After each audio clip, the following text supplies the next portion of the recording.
जीवन तो एक दिन मिट्टी में मिल जाना है, मगर इस चेतन का ने जाने आगे क्या ठिकाना है।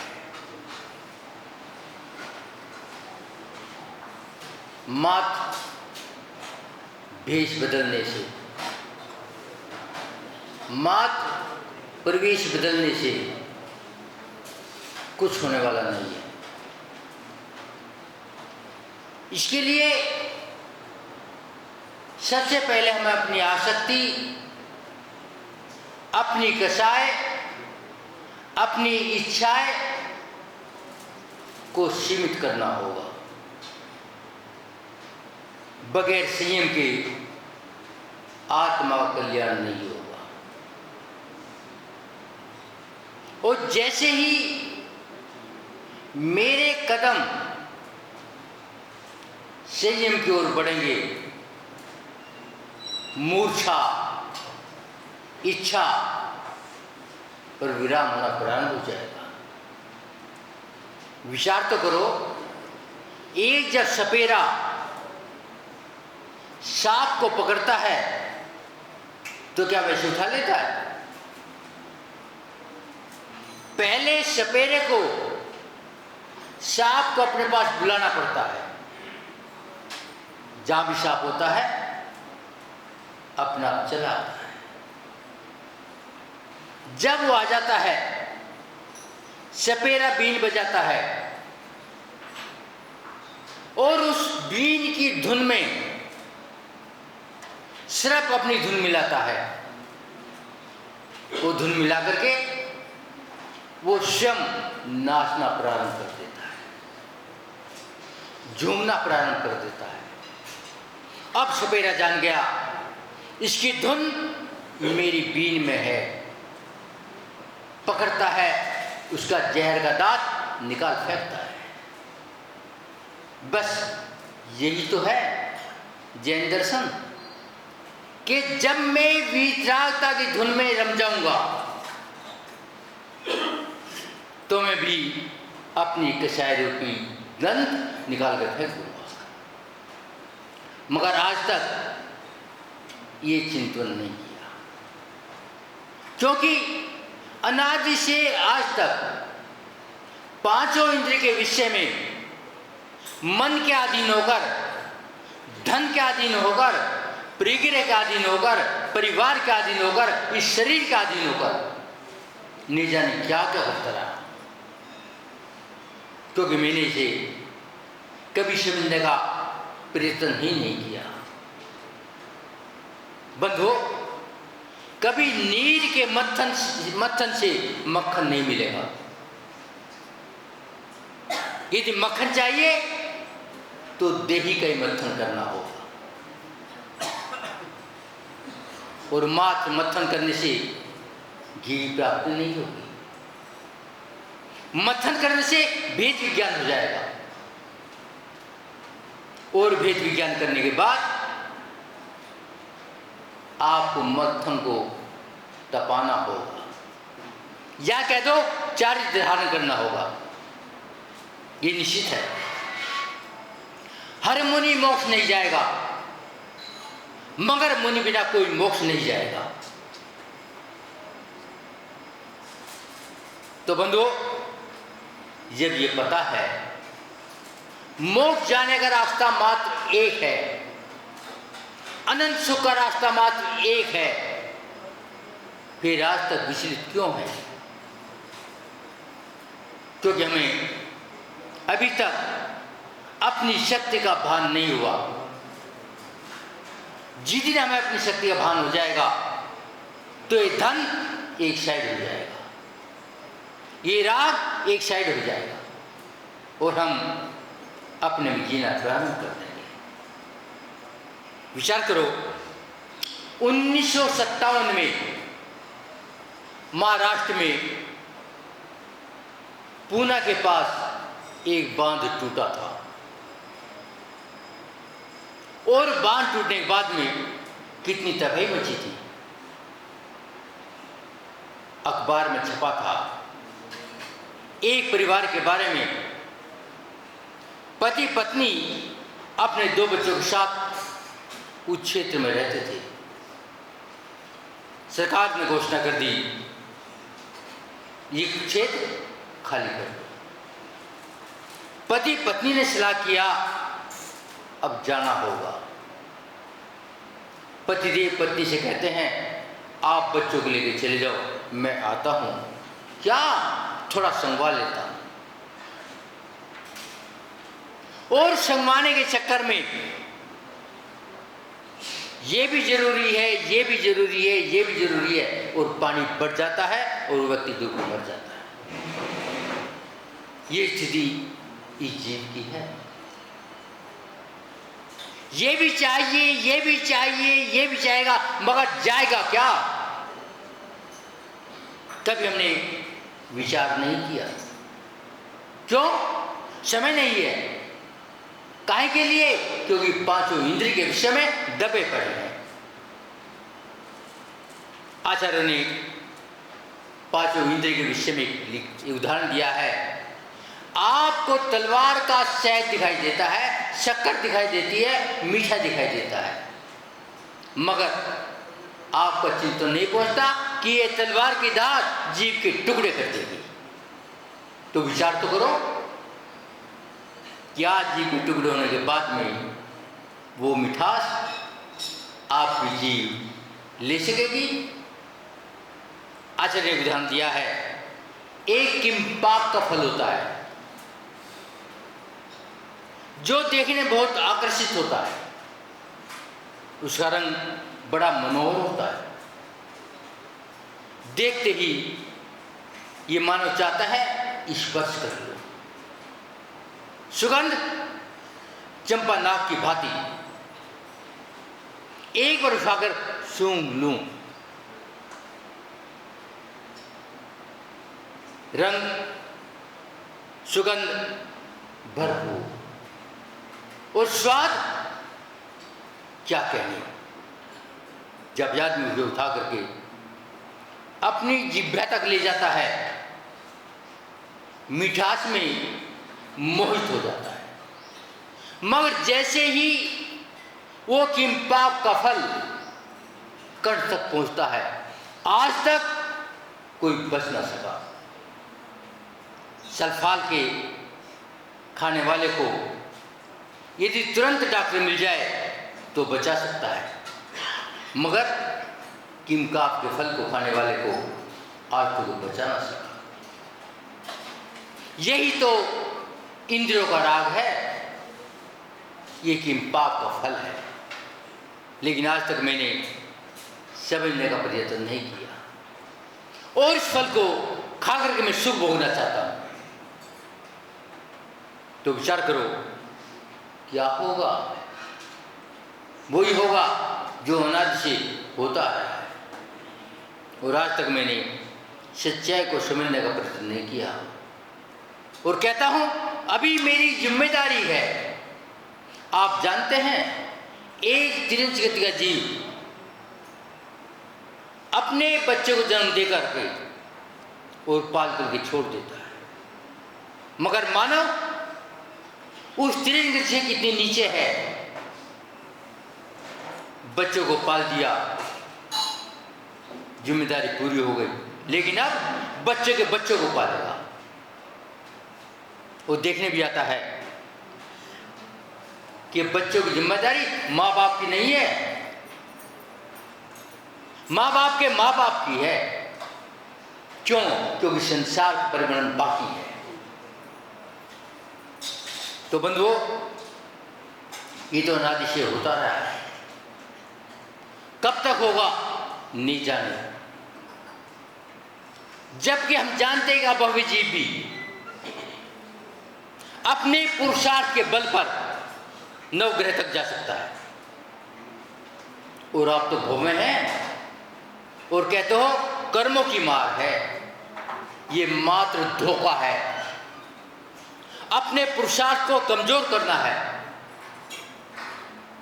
यदि तेरा पुरुषार्थ मजबूत है, जब एक अभव्य जीव भी कहां तक जा सकता है? नवग्रह तक जा सकता है। तो तेरे में तो अनंत शक्ति है, जबकि जानता है ये कर्म जो तेरे सामने है ये तेने ही बनाए हैं और तू इसे नहीं जा सकता है।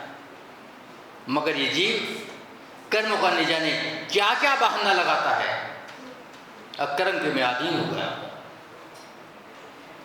तो आचार्य कहते हैं जरा 1 मिनट के लिए भेद विज्ञान कर ले। आप जानते हैं महामुनि सुकुमार मुनि, जिनको के मखमल के गद्दों पर अपना ही बाल चुभ जाता था, लेकिन जब सच्चाई जानी, अपनी आत्मा को परमात्मा बनाने का विचार बना, सीढ़ी नहीं दिखी, जंगले से ही खिड़की से ही नीचे आ गए। कितना कोमल शरीर, एक पग भी जमीन में ना रख सके, वहां से जंगल तक खून ही खून बह निकला। मगर भेद विज्ञान था, आत्मा में अनंत शक्ति है। कब है? जब जानोगे। मगर अभी तो फंसे पड़े हैं, बहुत जिम्मेदारी है, सारा संसार तुम्हारे ऊपर ही तो है। यदि तुम्हारा पावर टूट गया तो संसार गिर जाएगा, और तुम्हें अपने पावर को मजबूत रखना है। और आज समाज में बड़ी विडंबना है कि हर माँ बाप अपने बच्चों को अपने पैर पर खड़ा करना चाहता है। लगता है सारे ही अपाहिज हैं, किसी को टांग ही नहीं है। बड़ा भारी काम होगा, और इस अपाहिज के कारण आज हमारी जैन समाज में 20% से ज्यादा तलाक होते हैं, क्योंकि आपको अपने बच्चों को उनकी टांग पर बल्ली बांधनी है। आपको उनके भाग्य पर भरोसा नहीं है, आपको उनके पुण्य पर भरोसा नहीं है, क्योंकि आप स्वच्छंद हो चुके हो। आपने जैन दर्शन को विसार दिया है, आपने अपनी गुण परंपरा को बर्बाद कर दिया है।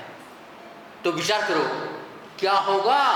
वही होगा, आप निगोद चाहे निगोद में जाना पड़ेगा,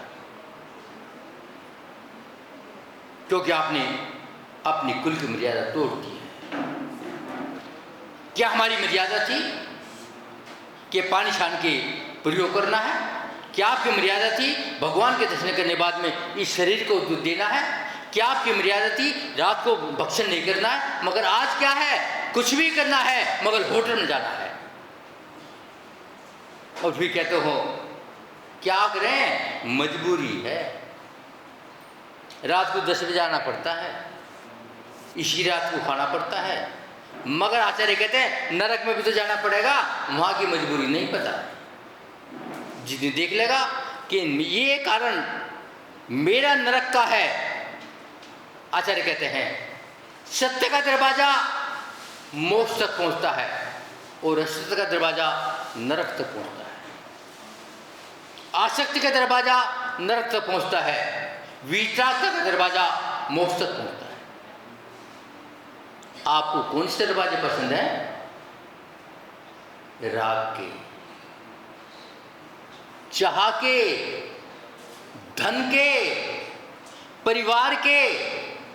आज तक किसने नहीं पूछा महाराज मेरा कल्याण कैसा होगा, बस महाराज शरीर ऐसा बन जाए, ऐसा बन जाए, तुम्हारे दर्शन करते रहें, हार देते रहें, मंदिर में आते रहें। लेकिन जब मंदिर के पैर थे मंदिर में आके झाके नहीं, जब हाथों में शक्ति थी दान नहीं दिया, जब बुद्धि थी हार नहीं दिया। अब बुद्धि खराब होगी, अब हार देना चाहते हैं। आचार्य कहते हैं ये मायाचारी कब तक चलेगी? इसकी सीमा कर लो। और मायाचारी संसार से पार उतारने वाले नहीं है, और मैं मायाचारी के बगैर संसार से बाहर जाना नहीं चाहता। तो बंधुओं एक समय के लिए सोच लो मैं कहां खड़ा हूं। हम भी देखते हैं दिन में 5-7 व्यक्ति आते हैं, महाराज इस जीवन में तो कोई पाप नहीं किया, ये पहले कर्म मुझे दुखी कर रहे हैं। हमारा भी एक ही जवाब है, यदि एक दिन के सारे पाप धर्म करने के बाद में उदय में आ जाए तो 100 भक्त तक एक सांस आराम करना ले सके। इतने पाप आज आप लोग करते हैं जिस आचरण ने अनर्थ दंड कहा है। तो बंधुओं, हमारा चिंतन का समय नहीं है, हमारे पास वेद विज्ञान का समय नहीं है। जब वेद विज्ञान होगा, देखो आचार्य मंग तुमको जेल में पड़े हैं, कंकड़ पत्थर हैं, कांटे भी हैं, बिच्छू और मच्छर भी हैं, मगर भगवान आदिनाथ की भक्ति में डूब गए हैं। क्या हुआ? राजा भोज, कालिदास कवि चरण में आ गई, ताले अपने आप, चाबी की आवश्यकता नहीं है। तो फिर हम अपने ही बांधे कर्म क्यों ना तोड़ दें? क्या उनमें कोई ज्यादा लोहे की शक्ति थी? आचार्य कहते हैं हर आत्मा में कंकर से शंकर बनने की शक्ति है। हम भी अपनी आत्मा को परमात्मा बना सकते हैं, मगर कब? जब भेद विज्ञान करोगे। आज तक तो हे उपाध्याय का पता ही नहीं है। जब हे उपाध्याय को पता नहीं है तो क्या होगा? जानते हो, वो ही होगा जो होता आ रहा है। आपको पता है, व्यापार करेंगे, उधार भी मरेगी, इनकम टैक्स भी वाले आएंगे, शेयर टैक्स भी वाले आएंगे, छापा पड़ेगा, चोरी भी होगी, सारे काम होंगे, मगर करते नहीं करते? करते हैं, मगर महाराज नियम पूगेगा नहीं, रात का काम चलेगा नहीं, पानी छनेगा नहीं, होटल बिना गाड़ी चलेगी नहीं। क्यों नहीं चलेगी? क्योंकि आपने निश्चित कर लिया मुझे वहीं जाना है जहां से आया हूं। तो बंधुओं, यदि आपको अपनी गति का सुधार करना है तो आपको अपनी दिशा और दशा बदलनी होगी। धर्म भाव से है, धर्म रतंत्र से है, मगर मैंने आज तक धर्म धन से समझा है। जबकि धन एक साधन तो हो सकता है, मगर रतंत्र नहीं हो सकता। आगम अपार है, पार नहीं पाओगे। आगम को जान करके जीवन उतार लो। जब श्रद्धा हो जाएगी, परमात्मा के चरणों में समर्पण हो जाएगा, भेद विज्ञान हो जाएगा, देह का मत्थन हो जाएगा, नवनीत अलग हो जाएगा, तो घी बन जाएगा। मगर आज तो दूध है, उसमें दुर्गंध आ रही है। तो विचार करो, दुर्गंध युक्त दूध की दही बनेगी? शायद संभव नहीं है। समय आपका हो गया है। एक छोटी सी बात और बता दूं। एक बार सासू माँ ने अपनी पुत्र को कहा, बेटे घर का घी समाप्त हो गया है, घर पर घी की आवश्यकता है, कल सुबह घी बनाएंगे और आप एक पतीला मांझ लेना। वो पतीला मांझ करके उसमें दूध रख करके गर्म कर करके संस्कार कर देना, जामन दे देना। मैं सुबह उसका मत्थन करूंगी, नवनीत निकालूंगी और घी बना दूंगी। पुत्र ने कहा, ठीक है अम्मा जी, आपकी आज्ञा का पालन होगा। और पुत्रोधु ने दूध जमा दिया। सास माँ ने सुबह पतीला उठाया, सारा दूध दुर्गंध में, जमा भी नहीं। क्या हो गया? सासू माँ ने क्या बेटी पतीला मांजा था? हाँ माँ देखो तो सही कितना चमक रहा है। हाँ चमक तो रहा, मगर अंदर से? बस आचार्य यही तो कहते हैं, जब तक तेरा पतीला अंदर से नहीं मजेगा तेरी दही नहीं जमेगी, जब तक दूध फटा रहेगा। और अपना पतीला, लेकिन ये भी शर्त है, जब तक पतीला बाहर का नहीं मजेगा अंदर का साफ नहीं होगा। मगर अंदर का भी साफ करना होगा और बाहर का भी साफ करना होगा। वे जब भी संभव है जब तेरा परिग्रह के प्रति राग घटेगा। मगर आज तक यही तो विडंबना है, मैंने परिग्रह को ही सब कुछ मान लिया है। वो सोचा है ये मेरे साथ विदा लेगा, यही मेरे साथ अंतिम साथ जाएगा।